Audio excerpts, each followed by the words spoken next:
विद्यार्थी मित्रांनो नमस्कार. आज आपण 10ची कसोटी पाहणार आहोत आणि आपण आजपर्यंत पाहिलेल्या सगळ्या कसोट्यांमध्ये ही सगळ्यात सोपी कसोटी आहे. ज्या संख्येच्या एकक स्थानी 0 असेल त्या संख्येला 10ने पूर्ण भाग जातो. नाही बेरीज करायची आहे, नाही गुणाकार करायचा आहे, नाही भागाकार करायचा आहे. फक्त शेवटी एकक स्थानी युनिट प्लेसला जर 0 असेल तर त्या संख्येला ती कितीही अंकी असली तरी आपण उत्तर लिहू शकतो की या संख्येला 10ने पूर्ण भाग जाईल. एक उदाहरण घेऊया.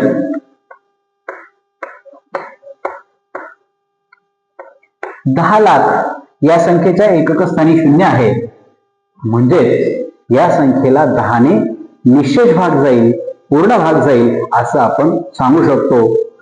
अशाच प्रकारे 10ची कसोटी वापरून अनेक संख्या लिहून तुम्हाला शोधता येतं का त्याचा नक्की सराव करा. धन्यवाद.